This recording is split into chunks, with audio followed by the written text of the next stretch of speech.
Peuple de France, merci. 480 000 €. C'est la somme que vous m'avez prêtée. Oui, 480 000 €. J'étais, il y a encore quelques semaines, acculé, vous le savez, au bord de l'expulsion.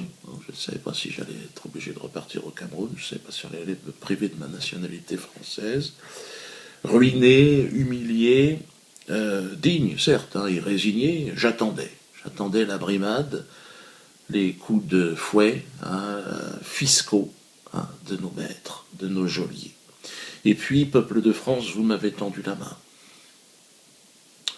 Je resterai à jamais votre obligé. Merci, merci. Vous savez, c'est plus facile pour moi d'encaisser les coups, finalement. Je m'aperçois sur le plan émotionnel que de voir cette gratitude. Oui, Jésus est ressuscité, il est vivant. En vous et par vous, il s'est exprimé à moi. Vous m'avez redonné confiance en l'homme. J'ai quelques témoignages d'ailleurs assez poignants, des lettres qui me sont parvenues, toutes plus bouleversantes les unes que les autres, comme ce courrier d'enfant. Je ne savais pas, je voyais une écriture un peu maladroite sur l'enveloppe, et puis ce billet froissé à l'intérieur de 5 €. Je me suis dit, mais qui ? Une classe de 5e qui s'était cotisée pour m'aider. J'en fus bouleversé. Il y a aussi cette femme qui a reçu son héritage, 28 000 €, et qui m'a prêté cette somme. Il y a, et j'en passe. Nous avons à présent 3 semaines. Vous savez que ma femme a apporté l'enchère à 551 000 €, plus les frais, ça fait 600 000 € que nous devons rassembler en 3 semaines.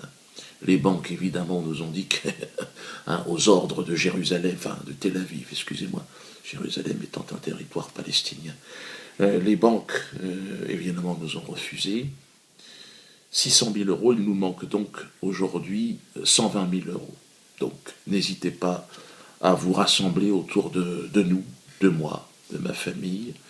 Merci en tout cas, encore une fois, à vous. Alors, je voudrais terminer sur un événement, une chose qui m'est importante, qui m'est très chère aussi. J'ai été bouleversé par l'attitude belliqueuse de ce milliardaire juif Alain Veil. Si, ce maniade des médias, président du groupe Nex Radio TV, le nom est aussi nul d'ailleurs que ses radios, qui a définitivement perdu son sang-froid.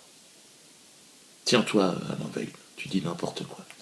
Après s'être fait le champion 2012 de l'islamophobie, par la voix de sa radio poubelle RMC, après avoir craché à la gueule du petit français, du petit blanc, éternel raciste, éternel délateur, il traite aujourd'hui les Noirs de tous les noms.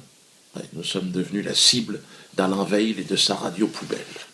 Pour RMC, le fait que je me fasse traiter de sale nègre est tout à fait normal. Mais écoutez plutôt.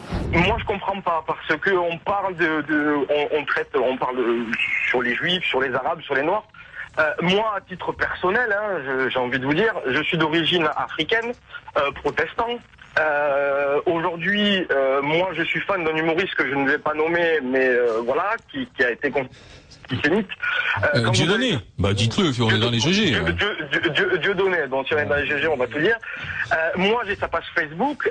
Si vous regardez le nombre de personnes qui le traitent de sale nègre, qui vont l'assassiner, qui brûlent en enfer, etc., ces gens-là, c'est sur Facebook, et pourtant c'est encore plus régulé que Twitter, attention, parce que Dieudonné a eu des vidéos qui ont été enlevées de Facebook, etc. Ces gens-là n'ont jamais été, pris à partie ou autre.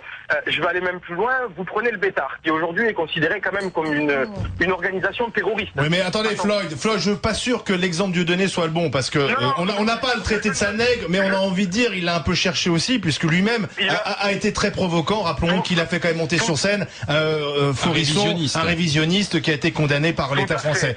Mais revenons à Twitter. Sale nègre. Et c'est tout à fait normal, et je l'ai bien mérité. Alors, je lui réponds évidemment à Alain Veil que le nègre, il t'emmerde. Il t'emmerde, Alain.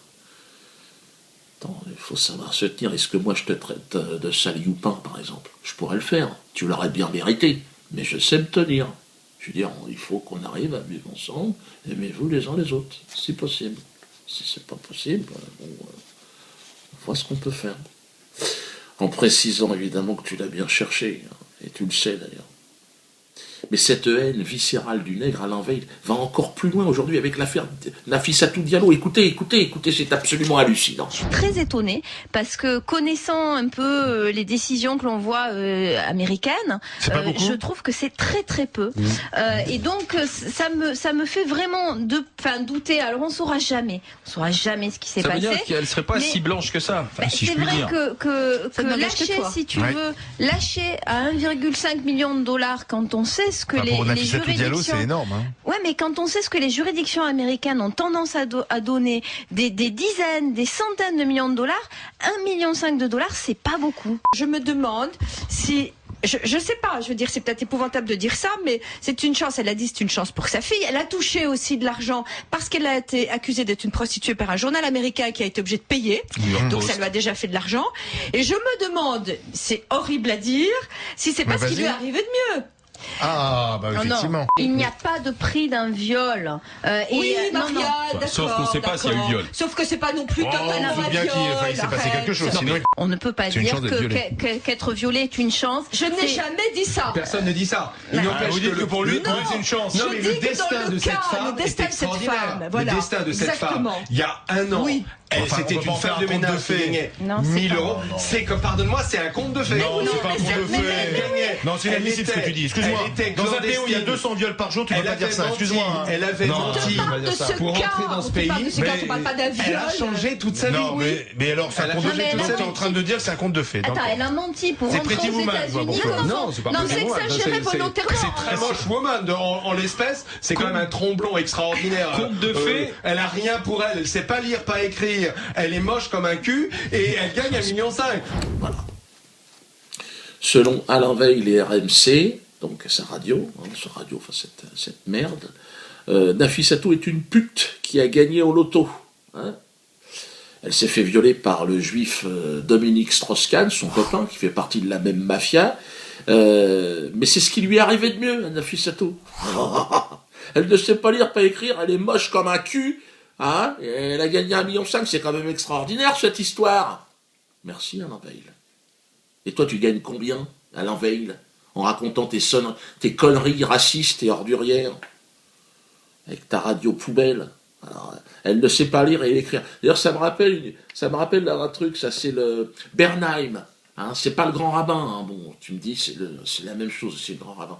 Mais là c'est un autre, c'est un riche producteur juif de Genève. Et regardez ce qu'il avait dit. Moi, je vous ai parlé de Dieudonné. Je ne sais pas ce qu'il fait, j'aimerais bien savoir ce qu'il fait.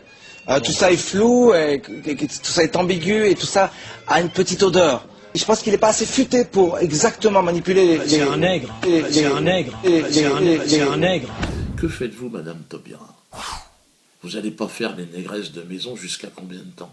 Vous m'avez fait poursuivre la justice française pour Choananas, condamné à 20 000 euros. Vous vouliez me foutre en tôle.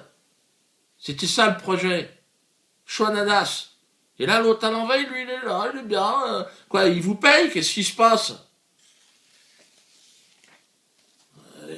Vous savez, moi je trouve que le seul racisme qui existe en France aujourd'hui, il faut le dire, c'est le racisme anti-goy. Il n'y a que ça. On est victime de tout. J'ai même été menacé, il voulait me frapper. Regardez Thierry Lévy, le Goebbels de l'équipe, là, regardez-le l'autre. Il veut me faire friter, il veut qu'on me shoot dans la rue. Regardez-le, écoutez-le. Ne vous réfugiez pas derrière une liberté d'expression qu'au fond vous ne respectez pas.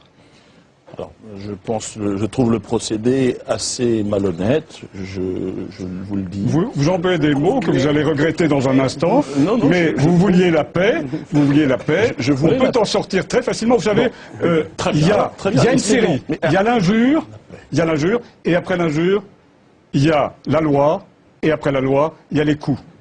Et vous le savez, il y a les coups, les coups. Et vous le savez. À un moment donné, ce que M. Alain Veil est en train de faire, est-ce qu'il ne faut pas, au-delà de tout ça, lui mettre au moins un avertissement, pour le neutraliser? Vous voulez me neutraliser, moi, mais bon. Bref, je serai en tournée dans toute la France, hein. Donc venez nombreux, ça va me permettre aussi de pouvoir rembourser, évidemment, tous ceux qui vont prêter de l'argent. Donc je serai un peu partout, voilà. Bon, évidemment, aimons-nous les uns les autres, si possible.